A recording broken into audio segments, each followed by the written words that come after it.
नमस्कार दोस्तों, आपका स्वागत है एक बार फिर से आपके अपने YouTube चैनल जोसोलॉजी में। दोस्तों, रामायण और विष्णु पुराण में दशरथ को कौशल के राजा और राम के पिता के रूप में वर्णित किया गया है। उनकी राजधानी अयोध्या के नाम से जानी जाती थी। दरअसल दशरथ अज और इंदुमती के पुत्र थे। दशरथ महाराज कुंस वंश में पैदा हुए और वह वंश महाराज मनु के समकालीन है। वह सूर्य वंश भी कहलाता है। लेकिन क्या आप जानते हैं, महाराज दशरथ की गलती के कारण हुआ था सीता का हरण। अगर महाराज दशरथ इतनी बड़ी भूल और इतनी बड़ी गलती ना करते तो शायद सीता का हरण कभी नहीं होता। दोस्तों, महाराज दशरथ ने एक बहुत बड़ी भूल कर दी, जिस भूल के कारण मैया सीता को उसका नतीजा भोगना पड़ा। दोस्तों, महाराज दशरथ की गलती के कारण मां सीता का हरण हुआ था। मैया सीता को इतने कष्ट झेलने पड़े, इसके पीछे कारण था सिर्फ और सिर्फ महाराज दशरथ, जो उनके ससुर थे। आज की वीडियो में हम आपके सामने एक ऐसी अलौकिक कहानी लेकर आए हैं। दोस्तों, आज के समय में सभी लोग विद्वान हैं जिन्होंने बहुत सी कथा सुन रखी है। शायद आप लोग सब जानते हों, लेकिन मैं आज आपके सामने एक ऐसी छोटी सी कहानी लेकर आया हूँ।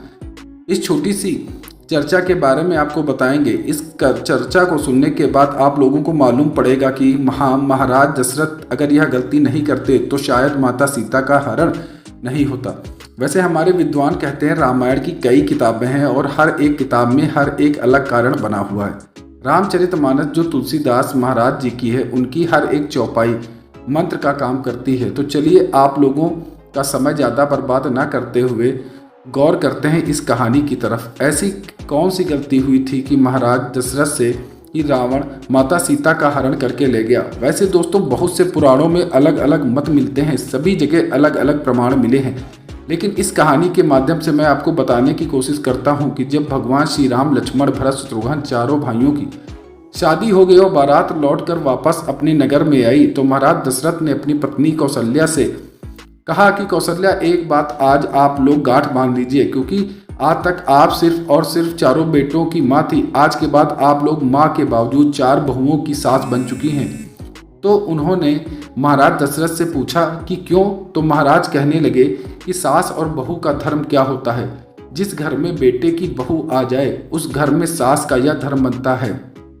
दोस्तों, गोस्वामी तुलसीदास रामचरितमानस में कहते हैं कि हमें अपने घर की बहुओं को बहू न मान करके बेटी मानना चाहिए और उसकी ठीक प्रकार से रक्षा करनी चाहिए।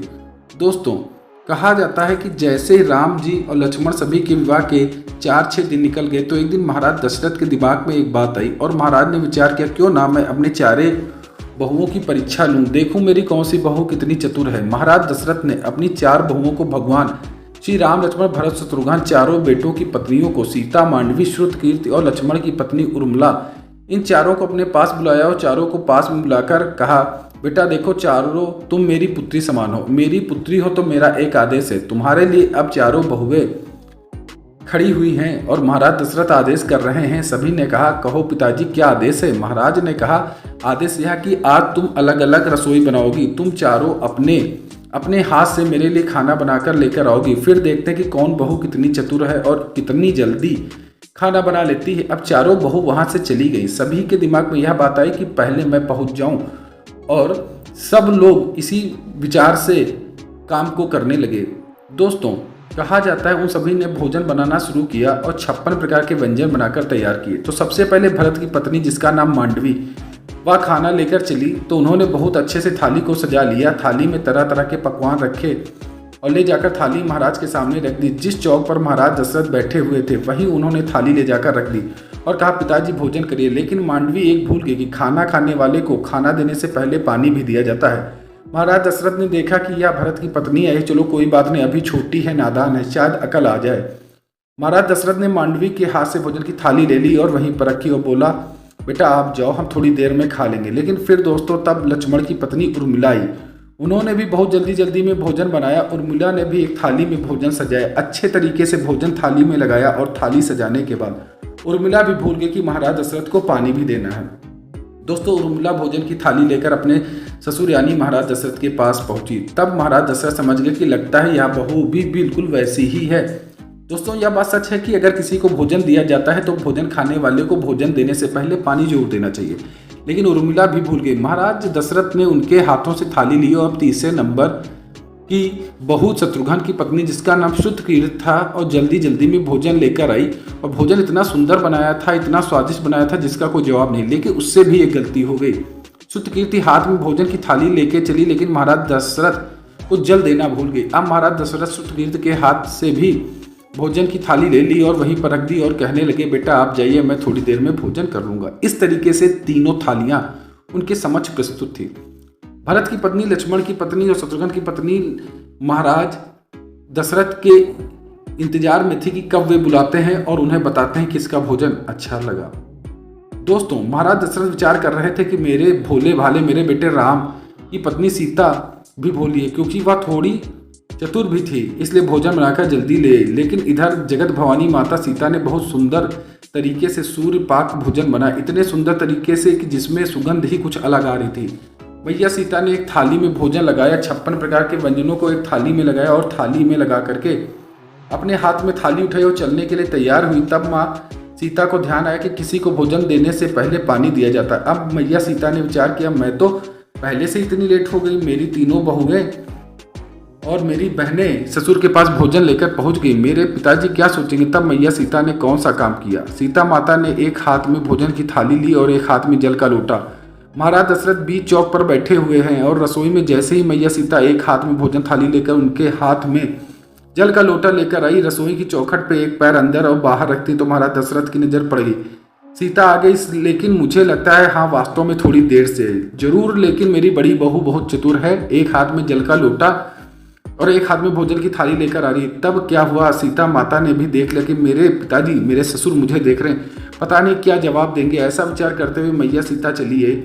तब तक क्या हुआ दोस्तों, थोड़ा सा हवा का झोंका आया और हवा के साथ एक तिनका उड़ता हुआ आ रहा था। ऐसे में महाराज की निगाह सीता के ऊपर और माता सीता तिनके को देखकर सोच रही थी कि अब मैं क्या करूं। इतने में वह तिनका उड़कर खाने की थाली में गिर गया। माता सीता को तो पसीना आ गया। दोस्तों, कहते हैं होनी को कोई टाल नहीं सकता। अब माता सीता सोचने लगी, अब मैं क्या करूं। अगर यह थाली पिताजी को दूंगी तो पिताजी कहेंगे यह कितनी पागल है, यह तिनका कहाँ से उड़कर आया, भोजन अशुद्ध हो गया। अगर मैं वापस जाती हूँ तो पिताजी कहेंगे एक तो इतनी देर से आई, अब पता क्या भूल हो गई जो दोबारा फिर गई है, और तीसरी बात मेरे दोनों हाथ घिरे हुए, मैं कैसे एक हाथ से इस तिनके को उठाऊं। दोस्तों, माता सीता कोई साधारण स्त्री नहीं, माँ सीता भवानी थी और भवानी मैया को ऐसी विचार सोचते सोचते क्रोध आ गया। इतना क्रोध आ गया कि जब माता सीता की दृष्टि उस तिनके पर पड़े तो राख बनकर उड़ गया। दोस्तों, यह कर्तव्य महाराज दशरथ ने अपनी आंखों से देखा। तब मैया सीता ने उस तिनके को तो राख बनाकर उड़ा दिया। दोस्तों, यह बात हकीकत है, पहले सभी की ही दृष्टि में इतना तेज होता था जैसे भगवान भोले बाबा अपने तीसरे नेत्र से दृष्टि से कामदेव के ऊपर डाल दिया था और कामदेव जलकर भस्म हो गया था। इसी दृष्टि की मैया गांधारी ने अपने बेटे दुर्योधन के ऊपर डाली तो दुर्योधन का पूरा शरीर वज्र का बन गया। और इन्हीं आंखों की दृष्टि को कपिल महात्मा ने सगर के 6 पुत्रों पर डाल दिया, 6 बेटों को जलाकर राख कर दिया। अब महाराज दशरथ के सामने मैया सीता ने जाकर जल का लोटा रखा और थाली हाथ में लेकर पिताजी की तरफ बोली, पिताजी भोजन करो। महाराज दशरथ ने थाली हाथ में ली और थाली हाथ में लेकर थाली तो रख दी। महाराज दशरथ से सीता मैया ने कहा, पिताजी कोई गलती हो गई हो तो हमसे अब भोजन क्यों नहीं कर रहे। महाराज दशरथ ने कहा, बेटा सीता मैं तेरे हाथ का भोजन नहीं करूंगा। महाराज दशरथ ने कहा, बेटा मैं तुम्हारे हाथ का भोजन जब तक नहीं करूंगा जब तक तो मुझे एक वचन नहीं दोगी। महाराज दशरथ की यह बात सुनकर मैया सीता ने विचार किया, आखिर वह मेरे ससुर हैं और मेरे पिता समान है, पता नहीं क्या मांगेंगे। माता सीता ने कहा, आप जो कहेंगे मैं वचन दूं, लेकिन आप भोजन करिए। दशरथ माता ने कहा, बेटा तेरे हाथ का भोजन तो करो, लेकिन मुझे वचन चाहता हूँ कि आज के समय मेरे सामने खड़ी होकर प्रतिज्ञा कर। वो पूछे कौन सी प्रतिज्ञा है। उन्होंने कहा कि जो भोजन में तिनका गिरा था उस तिनके पर तुमने अपनी दृष्टि डाली और तिनके की को राख बना दिया। अगर वचन दे, अगर आज के बाद तूने ये दृष्टि किसी पर नहीं डालेगी, अगर ये दृष्टि किसी वजह से मेरे या मेरे बच्चे राम के ऊपर पड़ गई तो उसका भी यह हाल होगा। इसीलिए मैं तुझसे निवेदन करता हूँ बेटा आज के बाद ये दृष्टि किसी के ऊपर न डालना। सीता माँ वचन दे देती है कि पिताजी मैं आज के बाद ऐसी दृष्टि किसी के ऊपर नहीं डालूंगी। दोस्तों, इसी बात का इतना प्रभाव पड़ा कि जब रावण इनको हरण करने आया माता सीता को, अगर ये माता सीता चाहती और उनकी दृष्टि पड़ जाती तो रावण राख हो जाता। लेकिन दशरथ की इस गलती की वजह से उन्होंने ऐसा वचन ले लिया था जिसकी वजह से माता सीता रावण को भस्म नहीं कर पाई और माता सीता का हरण हुआ। दोस्तों ये थी कहानी हमारी आज की। आपको वीडियो कैसी लगी जरूर बताएं। धन्यवाद।